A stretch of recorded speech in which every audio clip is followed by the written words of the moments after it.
नमस्कार, time to Uttarakhand में आपका स्वागत है। मैं हूं अनिल राणा।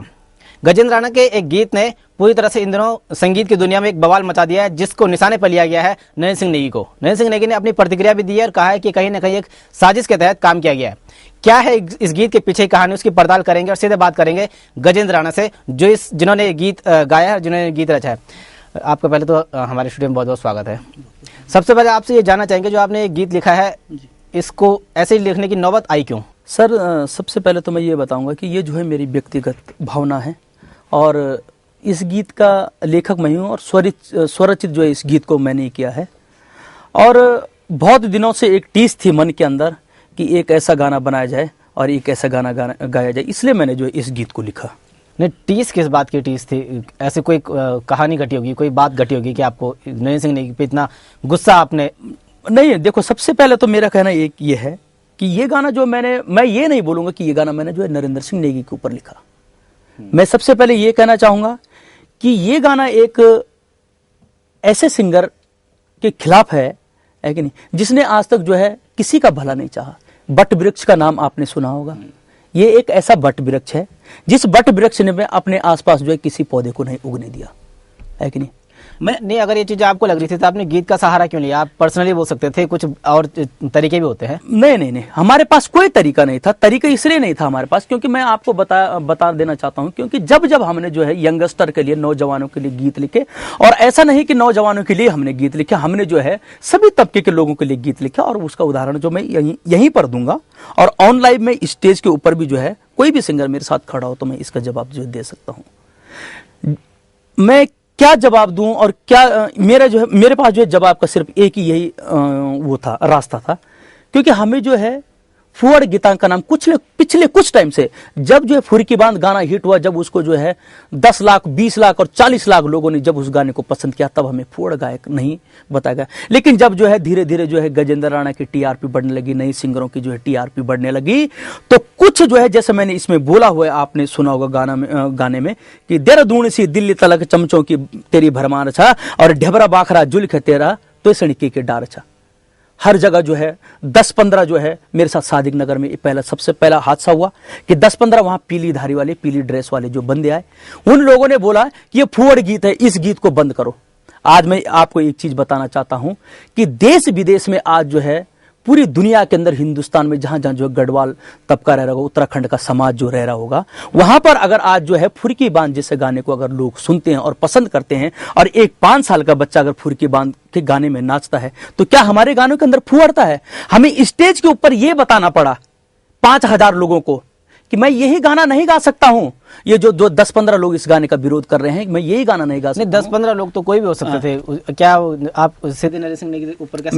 मैं बता रहा हूं, मैं नरेंद्र सिंह नेगी को तो कहीं पे ले ही नहीं रहा हूं। नहीं तो गीत जिस तरह से आपने लिखा हो तो पूरी उन्हीं के बारे में कि गीतांग, और जिस तरह से एक कथा सुनाई आपने, सारे इशारे किए, ना भी कहो तो सीधे उन्हीं की तरफ। नहीं, देखो, सीधी सी बात है, ये स्वतंत्र है, भारत स्वतंत्र है, लोकतांत्रिक देश है।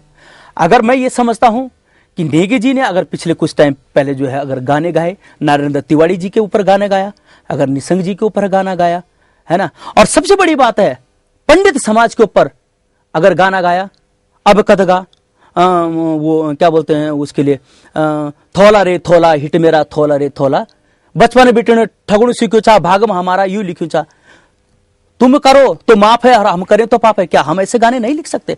हमारे अंदर पीड़ा है, हमारी भावना है, हमने इस भावना को जो है, और जिस गायक के ऊपर मैंने ये गाना लिखा है, वो अगर ये बता दे, उसमें से अगर एक भी बात जो मैंने लिखी हुई है असत्य है, अगर उसमें से एक भी बात, ये गाना सत्य घटना पर आधारित गाना लिखा हुआ है, एक भी बात असत्य है, तो मैं जो है उनके सामने अपना माफीनामा लिख के जो है खड़ा हो जाऊं। नहीं, कहीं ना कहीं जिस तरह से आपने संस्कृति का सहारा लिया, गीतों का सहारा लिया है, ये भी कई जगह वो आ रहे हैं, रिएक्शन आ रहे हैं कि पूरी तरह से संस्कृति का प्रदूषण किया जा रहा है इस तरह के। नहीं, संस्कृति का प्रदूषण किया जा रहा है, कुछ लोग ये कह रहे हैं।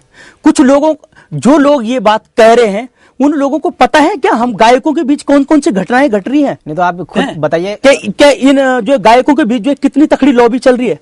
नहीं, मैं यही चीज जो सामने लाना चाह रहा हूं कि हमारे जो गानों का जो है विरोध हुआ, वो क्यों हुआ, और हमारे जो इन गानों की टीआरपी बढ़ने से किसको नुकसान है? कौन लोग है नुकसान? कौन आज जो है सर्वोपरि है, कौन शिखर पर है? उन लोगों की तो मैं बात ही नहीं करूंगा जो शिखर पे नहीं है, लेकिन जो शिखर पे उन्हीं को तो इससे लॉस हो रहा है ना। नहीं, उनको तो लॉस हो रहा है, लेकिन आपने ऐसे आरोप लगाए जैसे वो कहा है कि वो पैसे लेके कांग्रेस के खिलाफ लिखा, नारायण दत्त तिवारी के खिलाफ पैसे लेके उन्होंने निशंक के खिलाफ लिखा। देखो मैं अभी भी बता रहा हूं कि मेरा ये गाना जो है सीधी सीधी से एक बात है, मैं नाम नहीं लूंगा, आप जो है पत्रकार बंधु हैं, आप स्वयं इस चीज को समझ सकते हैं ये गाना जो है किसकी तरफ जो है इशारा कर रहा है। मैं क्या, वो सारे समझ रहे हैं, है ना? हाँ। वो सारे लोग समझ रहे हैं ये गाना किसकी तरफ इशारा कर रहा है कि नहीं। और मैं कहता हूं कि जिसकी तरफ ये गाना इशारा कर रहा है, और मैं कहता हूं कि मैं अगर फुअड़ गीतांग हूं तो मेरे गाने को क्यों इतनी तवज्जो दी जा रही है, क्यों ये एक गजेंद्र राणा के गाने से इतनी बौखलाहट जो है मची हुई है? इस कैसेट के अंदर हीरा समदड़ी के अंदर हीरा समदड़ी जैसा जो है एक फोक और सुपर हिट गाना है, इसके अंदर जो है नंदा देवी का मैंने एक गाना गा रखा है, एक इतना बड़ा ऐतिहासिक गाना है। ये तो रचनात्मक है, ये इनकी तारीफें सब कर रहे हैं, लेकिन जो एक आपने नेगेटिव ब्लास्ट किया उसलिए कि वो नहीं होना चाहिए था, जो ये लोग बोल रहे हैं कि नहीं होना चाहिए, इसलिए इसको तूल दिया जा रहा है इस गाने को। नहीं देखिए, मैं ये कह रहा हूं कि मेरे साथ भी जो है मेरा जो है यंगस्टर खड़ा है, ऐसा नहीं कि नहीं है। मैं वही बात अभी यहां पर रख रहा हूं कि देखो, जब लोगों को पता नहीं है कि इस गायकी के अंदर कितनी तकड़ी लॉबियां चलती हैं, आपको दो चार घटनाएं बताएंगे, दो चार उदाहरण बताएंगे, तो ताकि लोगों को पता चल सके कि क्या स्थिति थी जो आप में मजबूर हुए इस तरह से गीत लिखने। मैं आपको बता रहा हूं, देखो हम बहुत टाइम से जो है इस चीज को देखते आ रहे हैं और काफी साल हो गए। अभी जो है बीच में जैसे मैंने बताया कि दिल्ली के अंदर जो हमारे साथ ऐसे ऐसे घटनाएं घटी, हमें जो अपने साथ जो है बंदे ले जाने पड़ते थे, तो हमें चैलेंज कर दिया जाता था कि आपको चैलेंज है, आप इस स्टेज के ऊपर गाना नहीं गा सकते। नहीं तो आप आज तक तो ये बात ना तो मीडिया में आई, ना आपने कभी पुलिस प्रोटेक्शन मांगा, ना कुछ मांगा इस संबंध में। हमने सोचा धीरे धीरे ये मामला सुधर जाएगा, इसलिए जो हमने आज तक पुलिस प्रोटेक्शन की बात नहीं करी, ना हमने किसी के पास ये बात रखी। लेकिन हमें पता था कि जिस व्यक्ति के कर कमलों द्वारा ये कार्य किया जा रहा है वो अपने आप तो पीछे है ना, और लेकिन फ्रंट में जो है उसकी लॉबी काम कर रही है। अच्छा, एक गीत, इसी गीत के बारे में पूछना चाहूंगा। आपने लिखा है पैसे लेके गीत लिखे गए हैं। जी, किससे पैसे ले गए, क्या आपने आरोप लगाया? सर आपको मैं एक चीज बताना चाहता हूं, सबसे बड़ी बात है, मैं ये नहीं कह रहा कि देखो पैसे लेके, इसमें क्या है, मैंने इसमें लिखा है पार्टी जो भी पकड़ी हुई का पैसा खूब डकार दो और अब जैसे रेंदु प्रत्याशी दा चुनाव हार दो।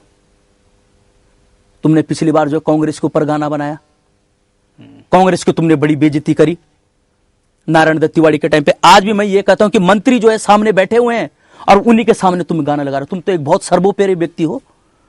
नहीं, वो तो ये तो विचारों के उन्होंने खुद कहा है कि विचारों की स्वतंत्रता है, ठीक है, विचारों की स्वतंत्रता है, लेकिन उन्होंने एक कटाक्ष नारायण दत्त तिवारी पे तो किया है, लेकिन कहीं ना कहीं सरकार के क्रियाओं पे किया है। अब गत खलुआ में सरकार के जो जन मुद्दों को प्रभावित करती है, जो उत्तराखंड को जनमानस को प्रभावित करती है, वो मुद्दे उन्होंने उठाए हैं। इससे पहले उन्होंने कई मुद्दे उठाए। नहीं, प्रभावित क्या एक नारायण दत्त तिवारी कर रहा था। मैं जो है ये चीज यहाँ पे बता रहा हूँ कि एक नारायण दत्त तिवारी इकलौता एक ऐसा आदमी था कि जो पूरे जो है ये इस समाज को प्रभावित कर रहा था, या इस उत्तराखंड की राजनीति